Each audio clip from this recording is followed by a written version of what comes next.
ሰላም ጤና ይስጥልኝ ውድ የቻናሌ ቤተሰቦች እንደምን ሰነበታችሁ። ይህ የስለ መጽሐፍት የዩቲዩብ ቻናላችን ነው። እንግዲህ በዚህ የዩቲዩብ ቻናላችን የተለያዩ መጽሐፍቶች ይዳሰሳሉ። የተለያዩ የጥበብ ስራዎችም እንግዲህ ይቃኛሉ። እንግዲህ እኛም ዛሬ ከባለፈው የቀጠለውንና በሀገራችን እጅግ ተወዳጅ ከሆነው መጽሐፍ መካከል አንዱ የሆነውን የሀበሻ ጀብዱን ክፍል 2 ይዘንላችሁ ቀርበናል። እንግዲህ እናንተም ቻናላችንን ሰብስክራይብ እና ላይክ በማድረግ በመጽሐፍቶች ላይ በጥበብ ላይ የምንሰራውን ስራ አበረታቱን። እንግዲህ ወደ ትረካው እናልፋለን ማለት ነው። አብራችሁን ቆዩ። የሶማሌው ተወላጅ ሹፌር መኪናውን ድንገት ከሆቴሏ በራፍ ላይ ሲያቆማት ከዚህ የቀን ቅዠት ባነንኩ። አዎ ይቺ ሆቴል ለሚቀጥሉት 2 ወይም 3 ቀናት መጠለያዬ፣ ማደሪያዬ፣ ቤቴ ናት። በሆቴሏ በረንዳ አንድ ወፍርና ፈርጠም ያለ ፈረንጅ ሰፊ ረጅምና ነጭ ስስ ሱሪ ታጥቆ እጅ ጉርድ ነጭ ሸሚዙን እንደለበሰ ተቀምጦ በትልቅ መሀረብ መሳይ ጨርቅ ነገር 10 ጊዜ ላቡን ከግንባሩና ከማጅራቱ ላይ ይጠርጋል። የማውቀው የቼኮዝላቪኪያ ተወላጅ ወዳጅ የሀገሬ ልጅ መሆኑን ከሩቅ ለየሁት። እሱም አወቀኝ መሰለኝ ከሩቅ። የት ነው ስትንቀዋለል የዋልከው ሲል እየሳቀ ጠየቀኝ። ባቡር ጣቢያ ነበርኩ ስለው አሁን ከቅድሙ በላይ ጮክ ብሎ ሳቁን እንደምንም ተቆጣጥሮ ባቡር የሚሄድበትን ሰዓት ለማየት ነበር አለና አሁንም ያንኑ ሳቁን እየሳቀ አብሬው እንድቀመጥ በእጁ ምልክት እያሳየ ጋበዘኝ። ቀጥሎም ወደ አዲስ አበባ በሳምንት 2 ጊዜ ብቻ ባቡር እንደሚሄድ ገና ሳልቀመጥ በፊቴ መርዶውን አረዳኝ። ትንሽ ስንጫወት ቆይተን ከተማዋን እየተዘዋወርን እንድንጎበኝ ያቀረበልኝን ግብዣ ተቀብዬ ያችን እግዜሩ የረሳት የምትመስለውን ምድረ በዳ የወደብ ከተማ ለመጎብኘት ሆቴሉን ለቀን ወጣን። በእነዚያ የአረቦች የግሪኮችና የአርመኖች ነጫጭ የድንጋይ ቤቶች መካከል ባለች ሸለቆ በምትመስል ጠባብ መንገድ በጋባዥ ትንሽዬ ቤት መኪና ስንጓዝ ቆይተን ከከተማዋ ዳርቻ ደረስን። በመንገዳችን ላይ ጋባዥ ይችን ትንሽዬ አሮጌ መኪና በ900 ፍራንክ እንደገዛት ደጋግሞ ነገረኝ። ከከተማዋ ዳርቻ እንደደረስን የእጽዋት ዘር የማይታይበት መጨረሻ የሌለው የሚመስል የበረሃ ሜዳ ከፊታችን ተዘረጋ። በዚህ የበረሃ ሜዳ ላይ የጠጠሩ በሚሊየን የሚቆጠሩ ቁርጥራጭ የጨው ስባሪዎች እንደ አልማዝ ከሩቅ ያበራሉ፣ ያብረቀርቃሉ። እንዲህ የተፈጥሮን ሚስጥራዊ ድራማ ስናደንቅ ቆይተን ጀንበሩ ወደ ቤቷ ስትገባ እኛም ወደ ከተማ ተመለስንና በአንድ መናጤ የግሪክ ሆቴል ደጃፍ ላይ መኪና ተብዬዋን አቁመን ወደ ሆቴሉ ገባን። በጠረጴዛዎቹ ዙሪያ ወንበሮች ተደርድረውና ጥላ ተዘርግቶባቸው እንግዶችን ለመቀበል የሆቴሉ በረንዳ ዝግጁ ቢሆንም ያቺ የግሪክ ሆቴል የሰው ዘር አይታይባትም። ጭር እንዳለች ነው። አንዲት ጥግ ግን አንድ አንገቱን ደፍቶ የተቀመጠ ፈረንጅ ጋባዥ ከሩቅ አየና ወደዚሁ ፈረንጅ ሄድን። ከፈረንጁ አጠገብ እንደደረስን ከፈረንጁ ጋር ልባዊ ሰላምታ ስለተለዋወጡ በኋላ እኔንም አስተዋወቀኝ። የፈረንጅ ኦልፋ ሄንድሪክ ይባላል። ስዊድናዊ ሲሆን ዜግነቱ ከቅርብ ወዲህ ፈረንሳዊ ነው። ኦልፋ ሄንድሪክ በሁለመናው እውነተኞቹን የቀኝ ገዢ ፈረንጆችን ይመስላል። ምንም ነገር ሳይናገር ትንሽ በረዶ ጣል የተደረገበትን ሙሉ ውስኪ የያዘች ብርጭቆውን እንደጨበጠና አንገቱን እንደደፋ ጥቂት ሲተግዝ ቆይቶ ወደ አንዳችንም ሳይመለከት የብርጭቆዋን ግማሽ ያህል በአንድ ትንፋሽ ጎነጭና ተመልሶ ያቀረቅራል። ምናልባት ማሰብ ቀርቶ ህልም ማየትም ሳይተው አይቀርም። ብቻ ደንዝዟል። አሁን ያጋመሳትን ብርጭቆ በአንድ ትንፋሽ ጨልጦ ፍጹም ለኔ ባዘነ ወይም በተቆረቆረ በሚመስል አስተያየት ትክ ብሎ ሲያየኝ ቆይቶ ምን ሰይጣን ቢይዝ ነው ወደዚች የተረገመች ወደብ የመጣኸው ሲል ጠረጴዛውን በቡጢ ደለቃት። ኦሎፋ ሄንድሪክ ልክ ለብቻው እንደሚያወራ ሰው ደጋግሞ ኢትዮጵያ እያለ እኛን ጥሎን እሱ በሀሳብ በትዝታ በጣም ሩቅ ሄደ። ከዚያም ኦሎፋ ሄንድሪክ አሳላፊ ያመጣለትን ትንሽ በረዶ ጣል የተደረገባትን ሙሉ የውስኪ ብርጭቆ በደመነፍስ እጁን ብቻ ወደ ጠረጴዛው ልኮ ካነሳ በኋላ ግማሽ ያህሉን ተጎንጭቶ ወደ እኔ ቀና ብሎ እያየ ኢትዮጵያ የተቀደሰች ሀገር ናት፣ አይዞህ፣ በኢትዮጵያ እንዲህ በሐሩር ነደህ ደንዝዘህ ሞትን ብቻ እየጠበቅ ተስፋ ቆርጠህ አትቀርም። ኢትዮጵያ ጥሩ ሀገር ናት። ከኢትዮጵያ እግሬን ነቅዬ የወጣሁበትንና ለፈረንሳይ ቅኝ ገዢዎች የማይረባ ፍራንክ ስል ውል የተፈራረምኩበትን ቀን እድሜ ልኬን እንደረገምኩ ኖራለሁ። ለሰይጣን መንፈስን አሳልፎ እንደመሸጥ ነው የምቆጥረው። እኔ በዚች ሀገር ህይወቴ የሰራሁትን ስህተት እንዳትሰራ አደራ አለኝና ቀሪዋን ግማሽ ብርጭቆ አሁንም በአንድ ትንፋሽ ጨልጦ መልሶ አንገቱን ደፋ። ፈጣኑ አስተናጋጅ ያቀረበለትን አዲስ ተቀድቶ የመጣ ውስኪ አሁንም እንዳቀረቀረ በነመነፍስ እጁን ወደ ጠረጴዛው ልኮ ብርጭቆውን ከጨበጠ በኋላ እንደ መሳቅ እያለ ቀና አለና አየህ ወዳጄ፣ በዚች ምድረ በዳ የሚበቅል ነገር ቢኖር ድንጋይና አሸዋ ብቻ ነው አለና ብቻውን እንዳበደ ሰው ድምጹን ከፍ አድርጎ መሳቅ ጀመረ። ምናልባትም እብደቱ እየጀማመረው ሳይሆን አይቀርም። እንዲህ እኔና ጋባዥ ከኦሎፍ ሄንድሪክ ጋር ተቀምጠን ስንቆዝም ከፊት ለፊታችን በተዘረጋው አስፓልት ላይ አንድ ትንሽ የስፖርት መኪና በከፍተኛ ፍጥነት እየከነፈች መጣች። በፈለጉት ፍጥነት ቢበሩ ትራፊክ ቀርቶ ዘዋሪ ውሻ እንኳን በሌለበት አስፓልት ላይ አደጋ አደርሳለሁ ብሎ ባይፈራም ቺኛዋ የስፖርት መኪና ግን መሀል አስፓልትን ለቅቃ አንዴ ወደ ግራ አንዴ ወደ ቀኝ እየተወላገደች ከፍ ብሎ ከተሰራው የእግረኞች መንገድ ጋር ትላተም ጀመር። በመጨረሻም በዚያው ፍጥነቷ ስትከንፍ ሄዳ ከቴሌግራሙ እንጨት ጋር ተላተመችና በጀርባዋ ተፈነገለች። ጆርጅ ነው አሉ ሁሉም በአንድ ድምፅ። አዎ ትክክል፣ ጆርጅ ነው። ወጣቱ ጆርጅ የአንድ የንግድ መርከብ ሰራተኛ ነው። ዛሬ ጠዋት በቢሮ በኩል ሳልፍ ሰላምታ ተዋውቀን አብረን ሻይ ጠጥተናል። ጠዋት አብረን ሻይ ስንጠጣ ከፊቱ ትልቅ ዓላማ ያለው ሰው መሆኑን ተስፋዎች ሁሉ ጎልተው ይታዩ ነበር። በጣም የሚያምሩ ቃላት፣ በሰሜን ፈረንሳይ ስላለች ውድ ፍቅረኛው ማለት እጮኛው ውበትና ታማኝነት ብቻ ሳይሆን ከጅቡቲ ወደ ሰሜን ፈረንሳይ ሲመለስ እዚህ ባጠራቀመው ገንዘብ ምን መስራት እንዳቀደ ሁሉ በሰፊው ተርኮልኛል። ነው አሁን ከገለበጣት መኪና ውስጥ በራሱ ደም ተነክሮ እንደሰከረ ሰው እየተወላገደ መጣ። የተወሰኑ ሰዎች ይህንን በደም የተነከረ ወጣት ለመርዳት እየሮጡ ቢሄዱ ወጣቱ ጆርጅ ፍጹም ቁጡ ሆኖ በኃይለኛ ቃል ጮክ ብሎ አልኪዝ ቮስ ኤኔል እያለ ካጠገቡ እንዲርቁ ዞር በሉ እያለ በደም የተነከሩ እጆቹን ሲያወናጭፍ እነዚህን ነጫጭ የአረቦች ቤቶች በደሙ ፍንጣቂ የቀይ ቡሬ ያስመሰላቸው። ታያላችሁ አሁንም አንዱ አበደ አለ ኦሎፍ ሄንድሪክ ጮክ ብሎ። ቀጠለና ምስኪን ጆርጅ እሷም ተራዋ ደርሶ አበደች። አዎ የጆርጅ ሎተሪ ዛሬ ወጣ አለ ኦሎፍ ሄንድሪክ። አሁን ግን ከልቡ እጅግ በጣም አዘነና ትክዝ ብሎ ቆየና በመቀጠል ሰሞኑን ሁኔታው ሁሉ አላምር ስላለኝ ሳጠናው ነበር። የሀገር የፍቅረኛው ፍቅርና ናፍቆት ከሚችለውና ከሚሸከመው በላይ ሆኖበት ነበር።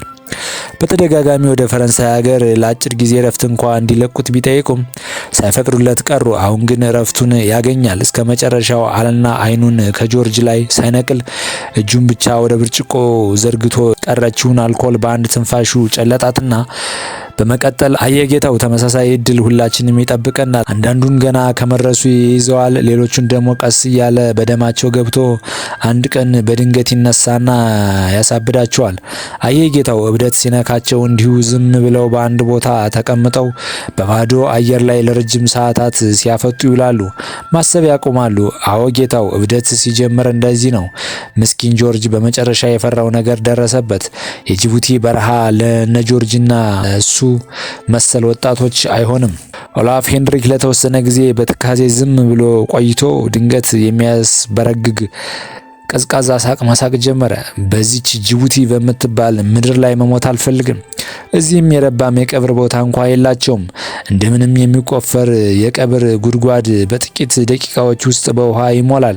ከጥቂት ቀናት በፊት አንድ የጥንት ጓደኛዬ ድንገት ሞተና ሬሳውን ለመቅበር ጉድጓድ ቆፍረን ሬሳውን ልናመጣ ለጥቂት ደቂቃዎች ሄደን ብንመለስ ያ የቆፈርነው ጉድጓድ ውሃ ሞልቶ አገኘ ነው። ምን ይደረግ፣ ውሃ በሞላው ጉድጓድ ውስጥ ቀበር ነው። ታዲያ ይህ የቀይ ባህር ውሃ ውስጡን ሰርስሮ ሬሳውን ይወስድና ለባህር አውሬዎች ያቀብላቸዋል እያለ ያንን ቀዝቃዛና አስፈሪ ሳቁን መሳቅ ቀጠለ። በዚህ መሃል በርከት ያሉ ፈረንጆች ተረባርበው ወጣቱንና ትኩሱን እብድ ጆርጅን በግድ ይዘው ቁስሉን ካከሙለት በኋላ ለጥቂት ጊዜ ጋደም እንዲል ቢመክሩትም ምክራቸውን ሳይሰማ ተነስቶ ምንም ትርጉም የማይሰጡ ቃላትን እየተናገረ ሄደ። ሆይ ሲል አለፋ የሶማሊውን አስተናጋጅ ጠራው። ባዶ እግሩ ሶማሊ ነጭና ረዘም ያለ ቀሚስ መሳይ ነገር ለብሶ ከአንገቱ በላይ ነጭ አንገት ልብስ አጣፍቷል። ይህ የሶማሊ ልጅ ባዶውን የቀረውን የኦሎፋን ብርጭቆ አንስቶ በሄደበት ፍጥነት ተመልሶ ብርጭቆውን ሞልቶ ከኦሎፋ በጠረጴዛው ላይ ያስቀመጠለት። ይህ የሶማሊ ልጅ ኦሎፋና መሰሎቹ ምን እንደሚፈልጉ ጠንቅቆ ስለሚያውቅ ምን ልታዘዝ ብሎ እንኳን ቆም አላለም። አዲስ መጤ ፈረንጆች ስለ ጅቡቲ ወደብ ከተማ የሚያውቁት ምንም ነገር የለም። የሚያውቁት ነገር ብትኖር ከፍተኛ ደሞዝ እንደሚከፈላቸው ብቻ ነው። እቺ ከፍተኛ ደሞዝ እንደነ ጆርጅ አይነት ወጣትና ልምድ የሌላቸውን ወጣቶች እያጓጓች ከሞቀ ቤታቸው ጎትታ እያወጣች በዚች የምድር ገሃነም ተወረውራቸዋለች።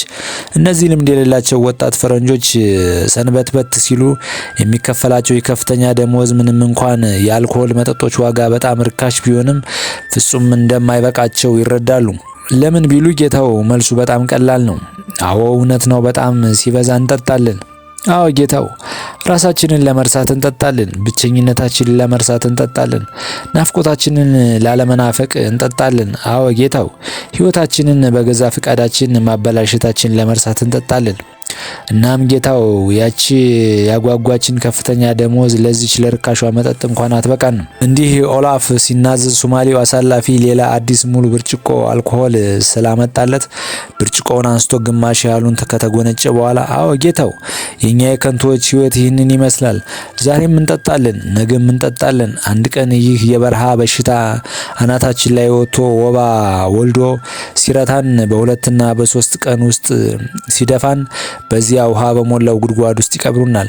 ምንም እንኳን ጀንበር ከጠለቀች የቆየች ቢሆንም ያ የታፈነ አድካሚ ሙቀት እንዳለ ነው። እውነት ለመናገር ከልብሳችን ላይ የራሳችንን ላብ መጭመቅ እንችላለን። ኦላፍ አሁን ከኛ ጋር ማውጋቱን አቁሞ አንገቱን እንደደፋ ከብርጭቆው ጋር ማውራት ጀምሯል። ተነስ እንሂድ ሲል ጋባዥ የሀገሬ ልጅ ጎሰም አደረገኝ። ወዴት ነው የምንሄደው ስል ግራ ቢገባኝ ጠየቅኩት። የትም ብቻ ዝም ብለን በመኪና እንዞራለን። ሁሉም በጅቡቲ ያሉ ፈረንጆች ሁል ቀን የሚያደርጉት ጉዳይ ነው አለኝና ቀጥሎ ቀስ እያልን እየነዳን ይህንን የምሽቱን ደካማ ንፋስ ለመቀጠል እንሞክራለን አለኝ። ከዚያ ኦሎፋን ከነ መለኪያውና ድብርቱ እዚያው ጥለነው እኛ በዚያች ሚጢጢ መኪናው ተሳፍረን ከመኪናዎች ሰልፍ ውስጥ ገብተን ማዝገም ጀመረን። ምንም እንኳን ነፋስ የሚባል ነገር ባይኖርም ያንን ከባድና ድካም የታፈነ አየር እየሰነጠቅን ስንሄድ በመጠንም ቢሆን ቀዝቀዝ ያለ አየር ማግኘት ጀመርን። እውነትም ከአንድ ቦታ ተጎልቶ በላብ ከመዘፈቅ የተሻለ ነበር። እንዲህ በጅቡቲ የወደብ ከተማ ሸለቆዎች እየተሽለኮለክን ስንጓዝ ቆይተን ከከተማዋ ወጣንና ከአንድ ባለ አንድ ፎቅ ቡና ቤት ፊት ለፊት መኪናችንን አቁሞ ወደ ቡና ቤቱ ገባን። ሁሉም የአዳራሹ መስኮቶችና በሮች ወለል ብለው ተከፍተዋል። ቢከፈቱም የአዳራሹ ውስጥ ያለው አየር ግን በሲጃራ ጭስና በአልኮል መጠጥ ትንፋሽ የተከለለ ነበር።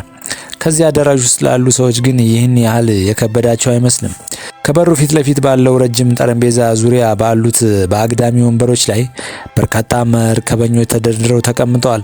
ዛሬ ማለዳ በጅቡቲ ወደብ ካረፈችው የፈረንሳይ የጦር መርከብ ውስጥ የወጡ መርከበኞች ናቸው። እነዚህ የፈረንሳይ የጦር መርከበኞች በመጠጥ ኃይል እየተገፉ ይጫወታሉ፣ ይሰናፈላሉ፣ ይደንሳሉ። ብቻ እንዲሁ ላያቸው ሰው ደስተኞች ይመስላሉ። በጅቡቲ የሚኖሩ የቅኝ ግዛት ሰራተኞች በአብዛኛው ወንድ ላጤዎች ናቸው። ወደ ጅቡቲ ከመምጣታቸው በፊት ባለትዳሮች ቢኖሩም በጅቡቲ በረሃ ደንዝዘው ትዳራቸው ፈርሶ ወንደላጤነትን አሜን ብለው የተቀበሉም ጥቂቶች አይደሉም። ለዚያም መሰለኝ የፈረንሳይ የቅኝ ግዛት ገዢዎች በጅቡቲ ከተማ ዳርቻ ላይ ይችን ባለ አንድ ፎቅ ቡና ቤት የፍቅር ቤት ያቆሙት። በዚች የፍቅር ቤት ሁለት ወጣት ፈረንሳውያን ሴተኛ አዳሪዎች ይኖራሉ። አሁን ከፎቁ በደረጃዎች ላይ አንዲት ቀጭን ፈረንጅ ልጅ ከሐር የተሰራ ነጭ የውስጥ ልብስ ብቻ ለብሳ ወደ አዳራሹ መውረድ ጀመረች። ልጅቷ የተኳኳለችው ፊቷ ወደዚች የተረገመች ምድር በዳ ከመምጣቱ በፊት ቆንጅዬ ልጅ እንደነበረች ይመሰክራል። አዎ የጅቡቲ በረሃ አጥንቷ እስኪቀር ድረስ አመንምኗታል። ወደዚህ ስትመጣ ጤነኛና ጠንካራ ነበረች ሲል ከጎኔ የተቀመጠው የሀገሬ ልጅ በጆሮዬ ሹክ አለኝ። ቀጠለናም አሁን ከምታያት 2 እና 3 እጥፍ ጠንካራ ልጅ ነበረች። እዚህ ከመጣች ግን ወራ እንኳን አልሞላትም። ይሄው እንደምታየው መንምናና አጽም መስላለች። 1-2 ወር ጠንከር ካለች ወደ ሀገሯ መመለስ ትችላለች። አለበለዚያ ያው ያቺ ውሃ የሞላት ጉድጓድ የዘላለም ቤቷ ትሆናለች አለኝ። ልጅቷ ደረጃውን እንኳን ሳታጋምስ አንዱ መርከበኛ ወታደር ጓደኞቹን እየገፈተረ በሩጫ ደረጃውን በፍጥነት ወጣና ከልጅቷ ጋር ተያይዘው ወደ ክፍሏ ሄዱ። ሌላው ጓደኛውን ተከትሎት ወደ አዳራሹ ብቅ እንኳን ያላላችውን ሁለተኛውን ሴት ፍለጋ እሱም ሄደ። ሌሎቹ በአዳራሹ ውስጥ ያሉት መርከበኞች ጓደኞቻቸው ፍቅር ጨርሰው እስኪወጡ ድረስ በታላቅ ትዕግስት ይጠብቃሉ። ያንዳንዱ መርከበኛ 15 ደቂቃ የተወሰነ የፍቅር ሰዓት አለው። 15ቷ ደቂቃ ዋጋዋ 30 የፈረንሳይ ፍራንክ ሲሆን ከ15ቷ ደቂቃ በተጨማሪ ለአንድም ይሁን ለሁለት ደቂቃ በፍቅር ጨዋታው ቢቀጥል ሌላ ተጨማሪ 30 የፈረንሳይ ፍራንክ ይከፍላል። በዚች የፍቅር ቤት ልክ በፖስታ ቤት ቴሌግራም እንደሚልክ ሰው ደቂቃዎች በትክክል ይቆጠራሉ። በጣም ከመሸ በኋላ ወደ ሆቴሉ ተመለስኩ። በመኝታ ቤቱ ከባድ ሙቀት ስለነበር ተንቀሳቅሼ አልጋዬን ይዤ ወደ በረንዳዋ ወጣው። እውነት ለመናገር ምንተፈርቴን ከመሸፈኛ የውስጥ ሱሪ በስተቀር እርቃኔን ነኝ። እንዲህም ሆኖ ፈጽሞ መተኛት አልቻልኩም። በጣም ሲበዛ ይወብቃል። በዚች የሆቴሏ በረንዳ ላይ በተደጋጋሚ ከአንዷ ጥግ ወደ ሌላዋ ጥግ ቦታ እየቀያየርኩ ለመተኛት ሞከርኩ። በራሴ ላብ ከመታጠብ በስተቀር ምንም ፋይዳ ሳላገኝ አይኔ ሳትከደን እንቅልፍ ርቆኝ እንዳይነጋ የለም ነጋ። ድሬዳዋ የብረቱ አውራሪስ። በአንድ የጸደይ ማለዳ 1814 ዓ.ም ሽማግሌው ስቴፋኖሶን ለአመታት አምጦ የወለደው የፈጠራ ልጁ የመጀመሪያውን አዝጋሚ ጉዞ መጀመር ሲያይ በፊቱ ላይ ታላቅ ደስታና የወደፊት ተስፋ ይነበብበት ነበር። ምናልባትም በዚያች ማለዳ ዓለምን ወደ አንድ ሌላ ከፍ ወዳለ ስልጣኔ የሚወስድ ትልቅ ነገር ለዓለም ሕዝብ መፈጠሩና ማበርከቱን የተገነዘበው እሱ ብቻ ነበር። ሌሎችም በዚያች ማለዳ የሽማግሌውን ስቴፋኖሶንን የግኝት ወይም ፈጠራ ለማየት የተሰበሰቡት በርካታ ወሬ አድማቂ ሰዎች የፈጠራ ስራውን የመጀመሪያ አዝጋሚ ጉዞ ሲያዩ ሳቁበት፣ ቀለዱበት፣ አላገጡበት። እነዚህ ሰዎች ከብዙ ዓመታት በኋላ ነበር ሽማግሌው ስቴፋኖሶን እውነትም እንደነበረውና እነሱ ግን ተሳስተው እንደነበር አምነው የተናገሩት። አዎ የባቡር መንገድና ባቡር ባይኖሩ ኑሮ ዛሬ የመላው ዓለም ሕዝብ ይህን ያህል ባልተቀራረበና ባልተዋወቀ ነበር። ባቡር ባይኖር ኑሮ ዛሬ ከደረስንበት ስልጣኔ ደረጃ ላይ ባልደረስን ነበር። ባቡር ባይኖር ኑሮ በሌላው በሞቃቱ የዓለም ክፍል የሚበቅሉትን ፍራፍሬዎች እንኳን ሳይቀር ለመብላት ባልቻልን ነበር። ባቡር ባይኖር ኑሮ በመላው ዓለም የሚኖሩትን ሕዝቦች ባህል፣ ሃይማኖትና አኗኗር ባላወቅን ነበር። አዎ እነዚህ ሁለት እድሜ ልካቸውን እንዳይነጣጠሉ ሆነው ጎን ለጎን የተዘረጉ ሁለቱ ጠፍጣፋ ብረቶች የዓለምን ሕዝብ አገናኝተዋል ብሎ በድፍረት መናገር ይቻላል። ከጅቡቲ እስከ ድሬዳዋ ድረስ ባለው ክልል ውስጥ የሚኖሩ ሕዝቦች ፈረስ አልሸይጣን በብረት ላይ የሚሄድ የሰይጣን ፈረስ ይሉታል። ለእነዚህ ሰዎች ባቡር እንደ ማንኛውም የቤት እንስሳ ማለትም አህያ፣ ፈረስ፣ ግመልና በቅሎ ሁሉ ፍጡር ነው። በሳርና በቅጠል ፋንታ ክሰል በልቶ ውሃ ጠጥቶ እንፋሎት የሚተፋ በሁለት ብረቶች ላይ የሚጋልብ መንፈስ ያለው ፍጡር የሰይጣን ፈረስ ነው። በእኔ ግምት የእነዚህ ባላገሮች አስተሳሰብ ከእውነት የራቀ አይደለም። ባቡር እስካሁን የሰው ልጅ ከፈጠራቸው ግኝቶች ሁሉ ልዩና ተወዳዳሪ የሌለው የነገሮች ሁሉ ንጉሥ ሆኖ ቀዳሚውን ቦታ ይዞ ይገኛል። ለዛም መሰለኝ እያንዳንዱ ባቡር የራሱ የሆነ ልዩ ስምና ቁጥር ያለው። ለምሳሌ የኢትዮጵያና የፈረንሳይ የባቡር መንገድ ድርጅት ንብረት የሆኑት ባቡሮች እያንዳንዳቸው የራሳቸው የሆነ ልዩ ስም አላቸው። ኤሊ ምንም እንኳን ከረጅም ዓመታት አገልግሎት በኋላ በጡረታ የተገለለች ቢሆንም አሁንም አልፎ አልፎ በባቡር ጣቢያ በዝሆን ጋር በመተባበር ፍርጎን በመግፋት ትረዳለች። ግመል ትናንትና በርካታ ሙሉ ጭነት የተጫኑ ፍርጎዎችን እየጎተተ ከአዲስ አበባ ወደ ጅቡቲ ሲወርድ አይተነዋል። የኛ ባቡር ማለት እኛን አሳፍሮ ከጅቡቲ ተነስቶ እስከ አዲስ አበባ ድረስ ከ800 ኪሎ ሜትር ርቀት በላይና ከባህር ወለል ወደ 2500 ሜትር በላይ አሻቅቦ መውጣት ያለበት ባቡራችን የተከበረ ኩሩ ስም አለው፣ አውራሪስ። አውራሪስ በርካታ ፍርጎዎች ሲኖሩት ከመጀመሪያዎቹ ሁለት ፍርጎዎች በስተቀር የቀሩት የሀገሬው ሰዎች በሶማሌዎች፣ በኢሳዎችና በአፋሮች እና ቋጠሮቻቸው የተሞሉ ናቸው። የመጀመሪያውና ሁለተኛው ፍርጎ አንደኛና ሁለተኛ ደረጃ መሆናቸው ሲሆን አንደኛ ደረጃው ከሁለተኛ ደረጃው የሚለይበት ብቸኛ ነገር ቢኖር ዋጋው መወደዱ ብቻ ነው። በእኛ ፍርጎ ውስጥ አንዱ ወፍራምና ቦርጫም ፈረንጅ ነጭ ሸሚዝና ዳልቻ ቁምጣ ለብሶ የቡሽ ባርኔጣውን እንደደፋ ተደላሎ ተቀምጧል። ሰላምታ ሰጠሁት። ካሊ ኢምራ አለኝ ላቀረብኩለት ሰላምታ ሲመልስልኝ። ይህ የሶሉና ሰው ግማሽ እድሜውን ያህል ያሳለፈው በምስራቅ አፍሪካ ሲሆን ለበርካታ ዓመታትም በኢትዮጵያ ኑሯል። ሁሉም መንገዶች ወደ ሮም ይወስዳሉ። ወደ ኢትዮጵያ የሚወስደው መንገድ ግን አንድ ብቻ ነው። ይህች መንገድ ይህች የባቡር ሀዲድ ብቻ ነች እያለ ገና ከመቀመጤ ጨዋታ ጀመረ።